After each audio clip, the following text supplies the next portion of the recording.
रात के 10:30 बज रहे थे। अंजलि अपने कमरे में खिड़की के पास खड़ी थी। बाहर बारिश की हल्की बूंदें गिर रही थीं। घर की हर दीवार पर सन्नाटा छाया हुआ था, लेकिन अंजलि के मन में तूफान उठ रहा था। उसकी आंखें बार बार उस छोटे से संदूक की ओर जा रही थीं, जिसे उसने 2 साल पहले अलमारी के सबसे नीचे छिपा दिया था। उस संदूक में ऐसा क्या था जो उसे हर रात बेचैन करता था? अंजलि ने अपने आप से फुसफुसाते हुए कहा, क्या तुमने कभी सोचा है हमारे सपनों की कीमत कितनी हो सकती है? अंजलि का पति रोहन, जो उसके जीवन का सबसे बड़ा हिस्सा था, इस समय घर पर नहीं था। उसने 2 हफ्ते पहले अचानक कहा था, मैं काम के सिलसिले में कुछ दिनों के लिए बाहर जा रहा हूं। लेकिन उसकी आवाज में एक अजीब सा डर और झिझक थी, जिसे अंजलि ने साफ साफ महसूस कर लिया था। रोहन के जाने के बाद से अंजलि की रातें और बेचैन बीत रही थीं। वह सोच रही थी, आखिर रोहन क्या छुपा रहा है और उस संदूक का रोहन से क्या संबंध है। दोस्तों, यह कहानी बहुत ही दिलचस्प होने वाली है, इसलिए वीडियो को लाइक करके चैनल को सब्सक्राइब कर लीजिए। अंजलि और रोहन की शादी को 7 साल हो चुके थे। दोनों एक साधारण खुशहाल जीवन जी रहे थे। रोहन का सपना था कि वह एक सफल उद्यमी बने और अपना खुद का रेस्टोरेंट खोले। अंजलि, जो एक मल्टीनेशनल कंपनी में काम करती थी और रोहन की हर इच्छा में साथ देने को तैयार रहती थी। लेकिन एक दिन रोहन ने थके हुए चेहरे के साथ कहा, अंजलि, अगर तुम मेरा साथ दो तो मैं अपने सपने को पूरा कर सकता हूं। अंजलि ने पूछा, कैसे? अगर तुम नौकरी छोड़ दो तो हम जो पैसे बचा रहे हैं वो मेरे बिजनेस में लगा सकते हैं। मैं तुमसे वादा करता हूं कि ये सब जल्द ही बदल जाएगा। अंजलि के लिए यह फैसला आसान नहीं था। नौकरी उसकी पहचान थी, लेकिन रोहन के सपने उसके दिल के करीब थे। अंजलि ने बिना किसी सवाल के नौकरी छोड़ दी। नौकरी छोड़ने के बाद अंजलि ने घर और रोहन की जिंदगी को संभालने में खुद को झोंक दिया। लेकिन धीरे धीरे उसने महसूस किया कि रोहन का व्यवहार बदल रहा है। रोहन अब देर रात तक घर लौटता और कभी कभी बिना बताए बाहर चला जाता। अंजलि जब भी उससे पूछती तो वह कहता, बिजनेस के कामों में बहुत व्यस्त हूं, तुम चिंता मत करो। लेकिन अंजलि की चिंता बढ़ने लगी। उसने महसूस किया कि उनके बीच का रिश्ता कहीं गुम हो रहा है। एक दिन जब रोहन घर पर नहीं था तो अंजलि ने अलमारी साफ करते समय वह संदूक देखा। उसने उसे खोलने की कोशिश की, लेकिन वह बंद था। संदूक पर एक ताले के साथ एम के लिखा था। अंजलि ने खुद से पूछा, एम के, ये क्या है? उस रात अंजलि ने ठान लिया कि वह रोहन के लौटने के बाद उससे इस संदूक के बारे में पूछूंगी। लेकिन जब रोहन घर लौटा तो उसकी हालत अजीब थी। उसके कपड़े गंदे थे और आंखों में डर साफ साफ झलक रहा था। रोहन की ऐसी हालत देखकर अंजलि ने पूछा, क्या हुआ रोहन? रोहन ने घबराते हुए कहा, कुछ नहीं, मैं ठीक हूं, और बिना खाना खाए सोने चला गया। अंजलि के मन में सवाल बढ़ते जा रहे थे।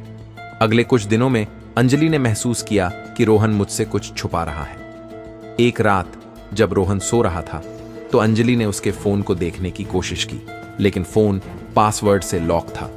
अंजलि ने सोचा, रोहन, आखिर तुम मुझसे क्या छुपा रहे हो? उसने संदूक का रहस्य सुलझाने के लिए एक डुप्लीकेट चाबी बनाने का फैसला किया। कुछ दिनों बाद अंजलि ने जैसे ही संदूक खोला, उसके अंदर कुछ दस्तावेज, नक्शे और एक पुरानी डायरी थी। डायरी के पहले पन्ने पर लिखा था, अगर यह डायरी किसी के हाथ लगती है तो जान लो कि मेरा सच तुम्हारी जिंदगी बदल सकता है। अंजलि के हाथ कांपने लगे। उसने डायरी के पन्ने पलटे और जो कुछ उसने पढ़ा उससे उसका सिर घूमने लगा। डायरी में लिखा था, रोहन ने जिस पैसे से अपना बिजनेस शुरू किया वह काले धन का हिस्सा था। यह पैसे उस महिला से जुड़े थे जिसकी हत्या रोहन के दोस्त ने की थी। अंजलि को समझ नहीं आ रहा था कि वह क्या करे। डायरी पढ़ने के बाद अंजलि ने रोहन से सीधे सवाल पूछने का फैसला किया। रोहन, यह संदूक क्या है और यह डायरी? रोहन ने घबराते हुए कहा, तुमने इसे छुआ क्यों? यह सब जानना तुम्हारे लिए अच्छा नहीं है। सच बताओ रोहन, वरना मैं पुलिस के पास जाऊंगी। रोहन ने हैरानी से कहा, पुलिस? तुम नहीं जानती अंजलि, अगर मैंने सच बताया तो हम दोनों की जिंदगी खत्म हो जाएगी। तो अंजलि ने खुद सच का पता लगाने की ठानी। उसने डायरी में लिखे नामों और जगहों को नोट किया और उन पर रिसर्च शुरू कर दी। धीरे धीरे उसे रोहन के हर झूठ का पता लगने लगा। एक रात जब अंजलि ने रोहन को सबूत दिखाए तो वह टूट गया। उसने रोते हुए कहा, मैंने तुम्हारे सपनों को खत्म नहीं करना चाहा था, लेकिन जो पैसा मैंने लिया था उसने मेरी जिंदगी बर्बाद कर दी। अंजलि ने डरते हुए पूछा, और उस महिला की हत्या? मैंने उसे नहीं मारा, लेकिन मैं जानता हूं किसने किया है, और यही कारण है कि वह मुझे ब्लैकमेल कर रहे हैं। रोहन ने गहरी सांस ली और कहा, अंजलि, मैं सब कुछ बताता हूं, लेकिन तुम वादा करो कि पुलिस या किसी और से कुछ नहीं कहोगी। अगर उन लोगों ने हमें पकड़ लिया तो ये लोग हमारी जान ले लेंगे। अंजलि ने अपनी बेचैनी छुपाते हुए कहा, ठीक है, लेकिन मुझे सब कुछ जानना ही पड़ेगा। मैं अब और झूठ बर्दाश्त नहीं कर सकती। रोहन ने अपनी कहानी शुरू की और कहा, 2 साल पहले जब मैंने अपना बिजनेस शुरू करने का सोचा था तो उस समय मेरे पास पर्याप्त पैसे नहीं थे। मेरे बचपन का दोस्त समीर, जो अब एक बड़ा कारोबारी बन चुका है, उसने मेरी मदद की। उसने मुझे कहा कि मेरे पास एक अवसर है। उसने कुछ पैसे भी मुझे दिए और कहा कि मुझे ये पैसा उसके बताए काम में लगाना होगा। मैंने बिना कुछ सोचे समझे उसकी बात मान लिया। अंजलि ने रोहन की बात काटते हुए पूछा, लेकिन तुम्हारे पास ये पैसा आया कहां से? वो पैसा समीर ने किसी डील से लिया था। मुझे नहीं पता था कि वह गैर कानूनी कामों में शामिल है। रोहन ने फिर जो कहा, उससे अंजलि के पैरों तले जमीन खिसक गई। और जो महिला मारी गई थी वह समीर के उस पैसे की इकलौता गवाह थी। समीर ने मुझसे वादा किया था कि मुझे कभी कोई दिक्कत नहीं होगी, लेकिन अब वह खुद मुझे धमका रहा है। अब अंजलि के सामने 2 रास्ते थे। एक, वह पुलिस में जाकर सच का खुलासा कर दें। दूसरा, वह रोहन को बचाने की पूरी कोशिश करे। अंजलि ने आंसू पोंछते हुए कहा, तुम्हें क्या लगता है रोहन? तुमने मेरे भरोसे को तोड़ा है, लेकिन मैं तुम्हें बचाने की कोशिश जरूर करूंगी, लेकिन इसके लिए हमें एक प्लान बनानी होगी। रोहन ने अंजलि की बात सुनी और धीरे धीरे उसकी आंखों में उम्मीद की चमक लौटने लगी। अंजलि और रोहन ने मिलकर समीर का सामना करने की प्लान बनाया। उन्होंने समीर को मिलने के लिए बुलाया। समीर ने हंसते हुए कहा, मैं जानता हूं कि तुम मुझे क्यों बुला रहे हो। तुम लोग मुझसे बच नहीं सकते। तुम जो चाहो कर लो, लेकिन मेरे राज को कोई उजागर नहीं कर सकता। अंजलि ने पहली बार समीर की आंखों में डर देखा। वह समझ चुकी थी कि समीर एक बड़ा अपराधी है। उसकी घबराहट साफ दिख रही थी। अंजलि ने कहा, तुम्हारा खेल खत्म हो चुका है समीर। मैंने तुम्हारे सारे काले धंधों के सबूत जुटा लिए हैं। अगर तुमने हमें परेशान किया तो यह सबूत सीधे पुलिस तक जाएगी। समीर ने गुस्से में आकर कहा, तुम क्या समझती हो, मैं इतनी आसानी से हार मान जाऊंगा? अंजलि और रोहन को लगा कि उनकी धमकी काम कर गई है, लेकिन समीर इतनी आसानी से पीछे हटने वाला नहीं था। अगली रात समीर के आदमियों ने रोहन को पकड़ लिया और उसे एक सुनसान जगह पर ले गए।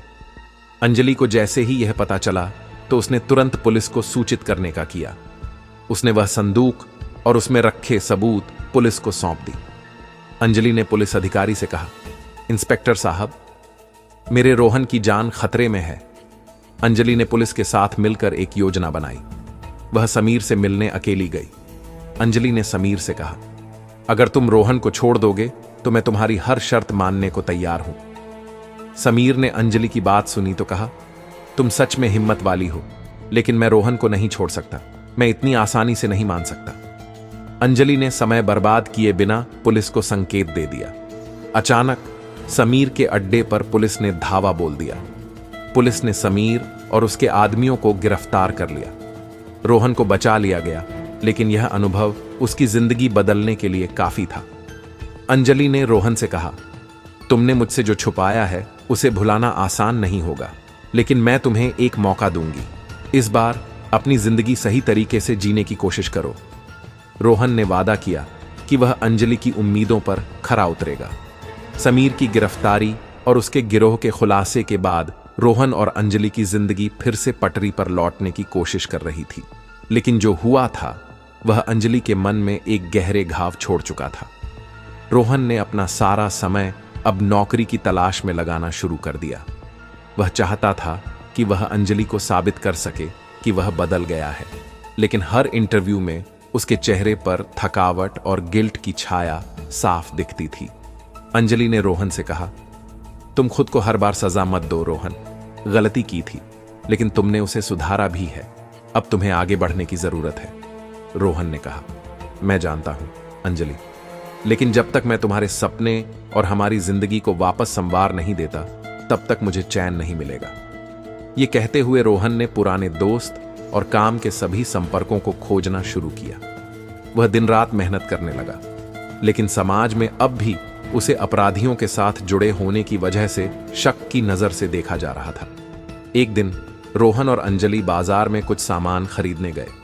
तभी मोहल्ले के कुछ लोग उनके पास आकर कटाक्ष भरे स्वर में बोले, देखो, यह है हमारी इज्जतदार कॉलोनी में रहने वाले पति पत्नी, एक अपराधी और उसकी पत्नी जो खुद को एक वीरांगना समझती है। अंजलि ने गुस्से में कहा, क्या आप सबको नहीं पता कि रोहन ने जो गलती की थी उसकी सजा भुगत ली है और उसने अपनी जान जोखिम में डालकर कई और लोगों की जान बचाई है। उन लोगों में से एक ने जोर कसते हुए कहा, गलती तो गलती होती है, ये लोग हमारे बच्चों के लिए एक बुरा उदाहरण है, हमें इनके साथ नहीं रहना चाहिए। रोहन ने अंजलि को रोका और कहा, अंजलि, उन्हें कुछ मत कहो, उन्हें बोलने दो, हम अपने काम से उन्हें साबित करेंगे कि हम बदल चुके हैं। इस घटना के बाद रोहन ने ठान लिया कि वह न केवल अंजलि के लिए बल्कि खुद की इज्जत वापस पाने के लिए भी मेहनत करेगा।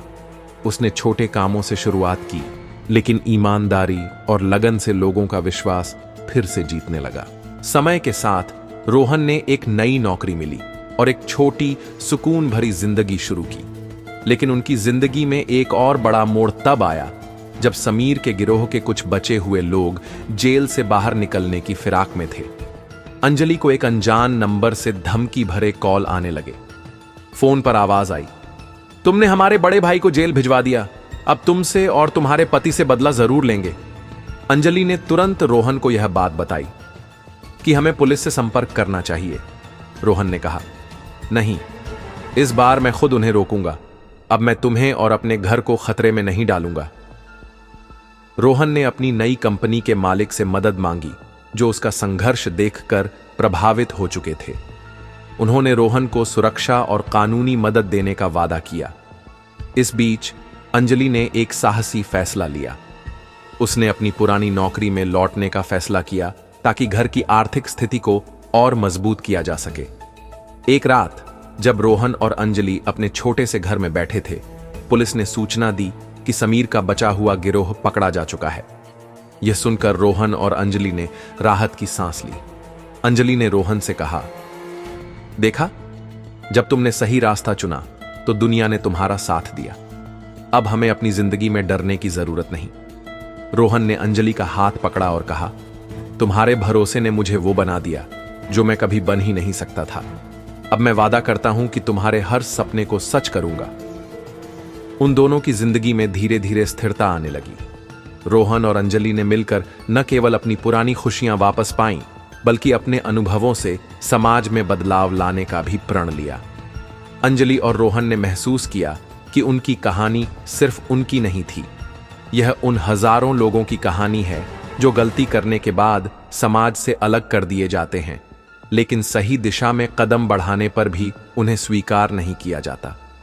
अंजलि ने एक दिन रोहन से कहा, हमने तो अपने लिए एक रास्ता ढूंढ लिया है, लेकिन कितने ही लोग ऐसे होंगे जो अभी भी अंधकार में जी रहे हैं, हमें उनके लिए कुछ करना होगा।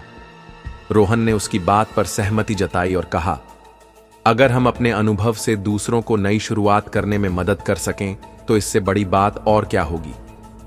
यही सोचकर उन्होंने समाज में सुधार लाने का बीड़ा उठाया।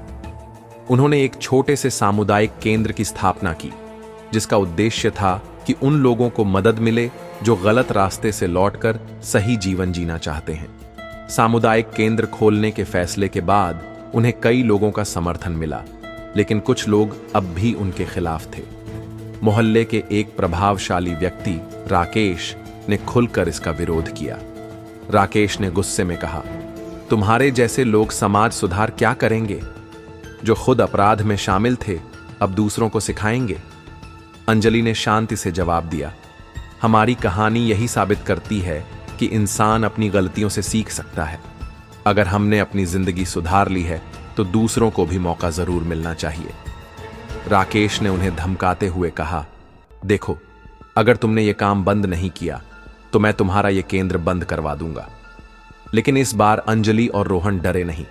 उन्होंने ठान लिया कि वे अपने उद्देश्य से पीछे नहीं हटेंगे। धीरे धीरे सामुदायिक केंद्र ने उन लोगों को आकर्षित करना शुरू कर दिया जो अपनी जिंदगी में बदलाव चाहते थे। वहां आने वाले लोग अपनी कहानियां सुनाते, साथ ही अंजलि और रोहन से मार्गदर्शन लेते। एक दिन एक 17 साल का लड़का आदित्य केंद्र पर आया। उसकी आंखों में डर और हताशा थी। उसने कहा, मैंने कुछ पैसे चोरी किए थे क्योंकि मेरे परिवार के पास खाने के लिए कुछ नहीं था।